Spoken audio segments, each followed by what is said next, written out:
Hey everyone, and welcome to the Orange Chronicles, where I chronicle my reading for the past week. As you can see, we are not in my normal filming location. The weather is starting to get really nice, and on the weekends, I like to go out and ride my motorcycle to places kind of like this most of the time. So I figured while I'm out, why not go ahead and film this here in a different location, kind of spice it up and all of that fun stuff. So at the end of this video, I'll give like a quick walk around and, maybe some other random stuff. So hopefully the audio's not too bad. Hopefully the lighting is okay, but let's go ahead and talk about books because that is why we are here. And I actually finished two books this past week, and both are kind of in a similar vein. They are both kind of like noir, spy-ish, mystery kind of books. And the first one being the Maltese, well, let's see, we got the wind today, the Maltese Falcon that you can see here. And this was an interesting read. Obviously, this is very well known for being a movie. I believe the 1941 movie is the one that is the most well known. It's like a top 100 AFI, there's that movie list that has everything on it.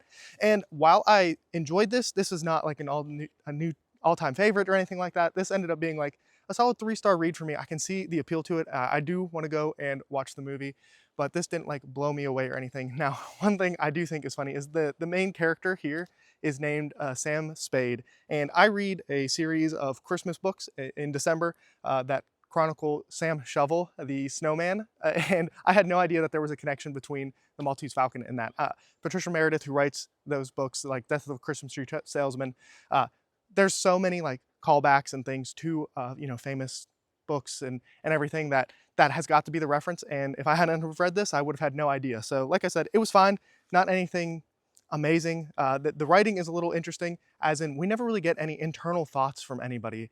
Like we're never in any of the characters' head, which is kind of an interesting thing that I'm not sure I don't know how I feel about it. It was fine. Like I said, it worked for me. I will also say that this book felt surprisingly modern, even though it was written, I believe this book came out in 1929. So even there, I thought there might be like somewhat more old school language or something like that. And honestly, this could have been a book published 15 years ago with how some of the writing was. There was obviously a thing here or there, especially talking about like certain groups of people and stuff.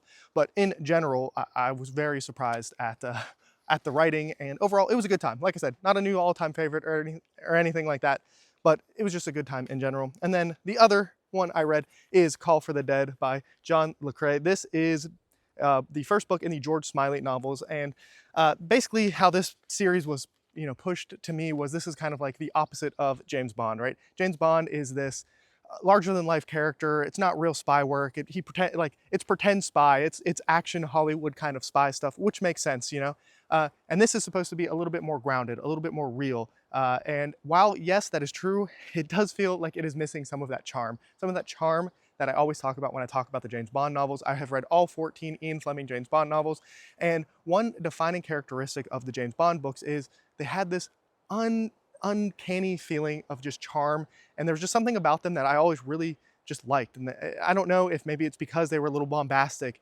and there was a lot of different things going on, and it's not necessarily the most realistic thing, but that's kind of what made it fun. And these, I will say the writing I enjoyed, but just in general, the plot and the story was a little lackluster.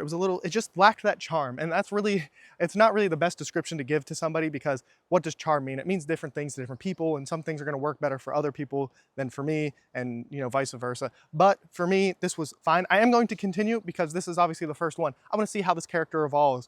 This is really laying the groundwork for the character in the series, and I would really like to see how it goes, how it continues. Will that charm be there? Will we get something that's a little more exciting, a little bit more of a grander scale? This story is much more of a murder mystery with some like ties to the deep state of Eastern Russia or Eastern Germany at the time. So I'm a little curious to see, if that evolves and we have more Cold War tensions and things like that.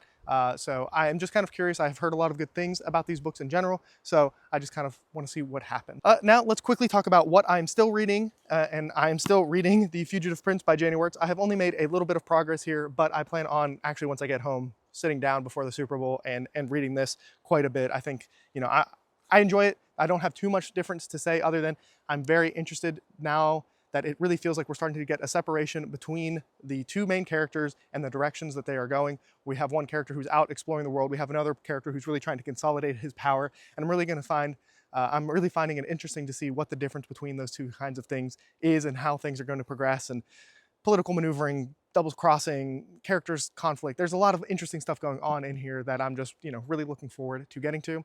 And what I'm also going to be starting to read, probably on Monday, I'll pick up the audiobook, maybe today, we'll see, is going to be Fourth Wing by Rebecca Yarros. I forgot to bring the book with me, so I will just put it up on the screen. But yes, this is a book that my girlfriend and I are reading together, and we will do a video for it once we finish it with our thoughts, and did we like it? You know, all that kind of basic stuff, but I think it'll be fun. We're going to read that together. She's been interested in it, and I have also been interested in romantasy just in general because it is so popular, and I think it is, you know, I don't think it's to be something that is discounted the way that I feel like it kind of is, where people kind of turn their nose up to it without really having any idea about it or anything, you know, like that at all. So that is my reading. Definitely let me know what your reading was like this past week, what you plan on reading as we go forward. But let's see what is next. I did actually read some manga this week, which is good because the last week I did not read any. And so the two things that I'm really focusing on right now are Dragon Ball Super and Friend and Beyond Journey's End. And let's go ahead and start with Dragon Ball Super. And it's a little bit annoying to me, if I'm going to be honest. I didn't realize that this manga isn't necessarily a complete work in of itself. For examples, between, I think it's either 4 and 5 or 5 and 6, you're kind of expected to go watch an entire movie. And I don't want to go watch a movie. I'm here to read a manga. And so there is a huge power scaling jump. There's just huge character developments and things that happen in a movie that I now need to go watch to now read the Dragon Ball Super manga, which I'm probably not going to do. I'm probably just going to keep reading, and hopefully the gaps are filled in for me. If not, oh well, I'm just going to miss out on that. I will say, as I mentioned before, the artwork is different. The artwork is much more busy in Dragon Ball Super than Dragon Ball specifically, and even Dragon Ball Z. I praised those manga so much for being crisp and clean, and Super is just a little bit more messy than those two, but we'll see. I will say some of the humor that has come in feels even more juvenile, which is saying a lot because we're talking about Dragon Ball and Dragon Ball Z beforehand, and it's not like it's just super highbrow humor or anything. So there's just been a few little things here and there where I'm just scratching my head a little bit of, is this going to be as good as I wanted it to be? Is it really the legacy I need after Dragon Ball Z and Dragon Ball? So we'll see as we continue on with that. And then that takes me to Frennen Beyond Journey's End. And I said last time that the first 5 or so chapters of Frennen were some of the best things that I have ever read inside of manga. And that continues to ring true. I think I read 3 or 4 more chapters. I finished, I think, what is technically the first 1 or 2 volumes or so. And I don't know exactly what it is about Frennen, but there's just this like looking back at life that maybe it's because I'm getting older and I'm thinking about things that happened in the past, and maybe not even necessarily regrets. I don't want to say that I have a lot of regrets, but there are things that you look back on fondly or realize you could have, you know, seized the moment a little bit more. And I think early on in this manga, that is something that is really being explored, this passage of time. And I think the passage of time is really something I'm connecting with. And like I said, I think it is maybe just because I am getting older, I'm getting to different stages of my life, and I'm looking back at things in the past, and I don't know, maybe I'm more cognizant of that passage of time and, you know, living in the moment, seizing the things that are happening. And I think Frennen is just highlighting that in a way that I don't think a lot of other things that I have read have. And it's doing it in like still a fun, I don't want to say silly, goofy way, but like the main character, she's very serious, but also like she can't get up early in the morning, which is something I relate to because I hate getting up, even though I do it almost every single day. I hate getting up early in the morning, those kinds of things. And so there's just all these little pieces of that, of like conquering the moment, seizing, don't letting things go past you that you know you're going to appreciate. Like, don't pass up things. Like, for example, there's this beautiful festival thing that's supposed to happen in this part of the story, and the sunrise is supposed to be beautiful. And instead of going to see it in her past, she just slept through it. And now she's getting to re-experience it.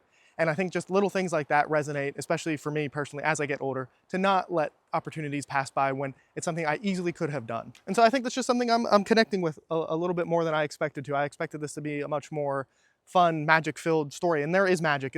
I feel like there are going to be fun exploration elements and things here, but in general, it's this passage of time that early on in this manga is just hitting me so hard. And I don't know what's going to happen with this rest of the story, but this first chunk is going to be something that I hold on to pretty dearly as time goes on and I continue to read more and more stuff. Now let's go ahead and move on to what I watched, if I played any video games, things like that. And let's talk about the Super Bowl real quick. I am filming this Sunday. I think it's probably about 10:45, 11 o'clock.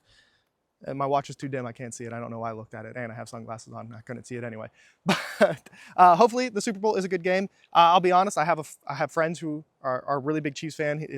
One of my roommates from college, he lives in Kansas City, grew up there, obviously a big Chiefs fan, and I'd love for his misery to just, you know, me to be able to wallow in it. I do not really want to see the Chiefs win a third in a row.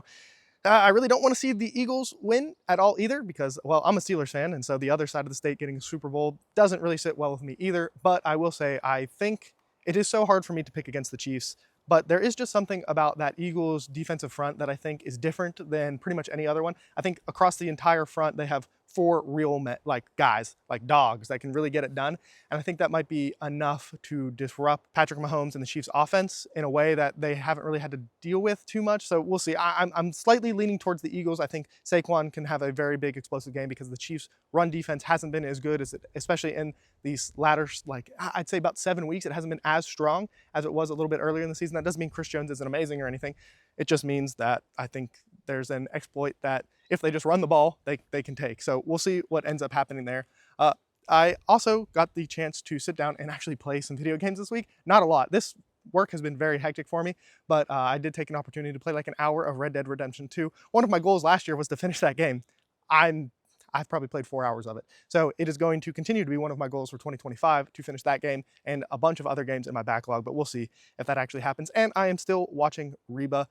It is, like I said, it is a very interesting show. It's funny. It's not going to be like a new all-time favorite. I am glad I'm going back and watching it. And I do think it is a pretty fun snapshot of like that period of time. There are obviously some things where you like see it and it's like, ooh, that's a very dated take. That's a very dated thing to happen in a TV show.